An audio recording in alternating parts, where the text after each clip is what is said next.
I know a lot of people that have started their referral businesses in other ways by, I mean, proactively putting themselves out there, going to in-person networking events, right? Starting to build relationships online is another way, and really starting again at the relationship building level.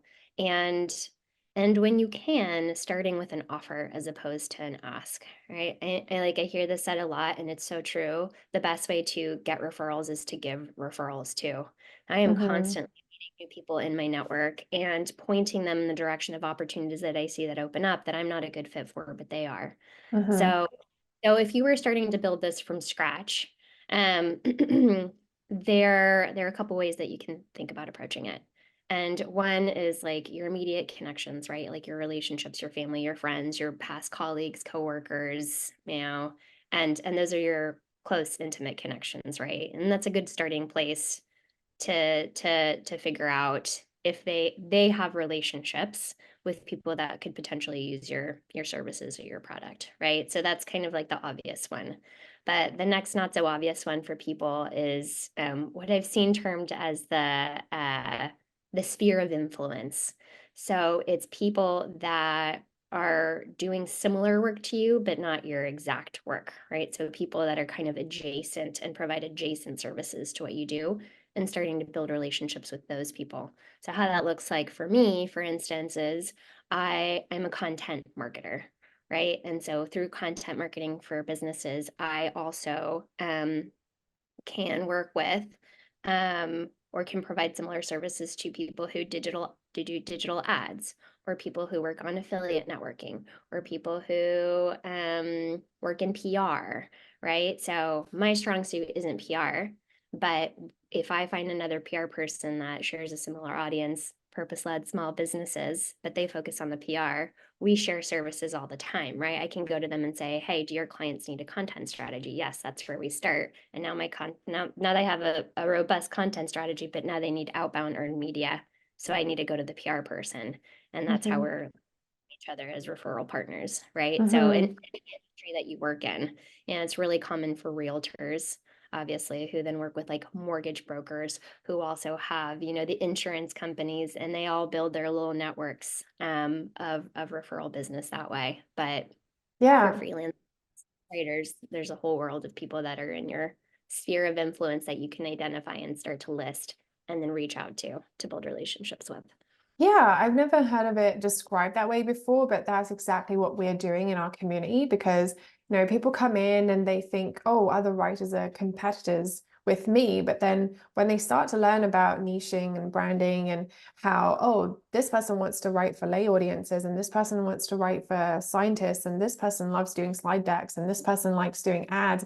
And then all of a sudden you realize like, oh no, I actually have this referral network right in front of me. And if I can give the referrals, I'm more likely to be on their radar for, giving back. Because, like you said, what you do, what you specialize in is not exactly the same as what they do.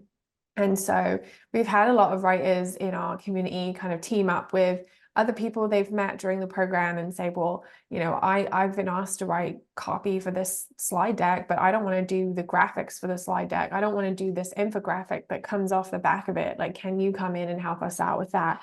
And so, it's just really cool to see that kind of collaboration as opposed to, this idea that there's not enough work to go around and we have to, keep everything to ourselves, which is just so counterintuitive.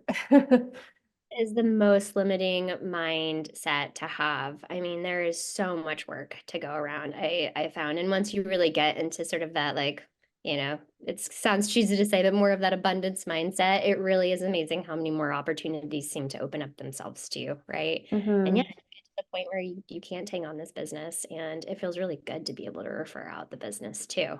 Hmm. Um, Hmm. so Yeah.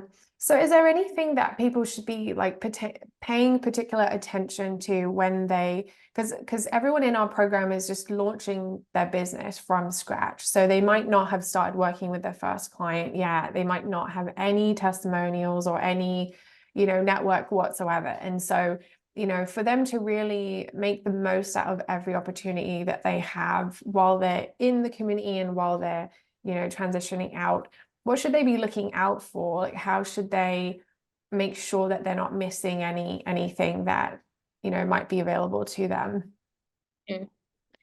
Um, well, I think going back to really having that mindset of collaborating with your peers, and seeing ways in which you could work on joint projects together, both to get the experience of working together, to add something else to your portfolio, you know, to deepen that relationship, and and really think about it strategically and systematically too. Like start essentially your own little CRM system, your own little customer relationship management. For me, it's a smart, you know, table and Airtable. It's like a smart worksheet and Airtable, right?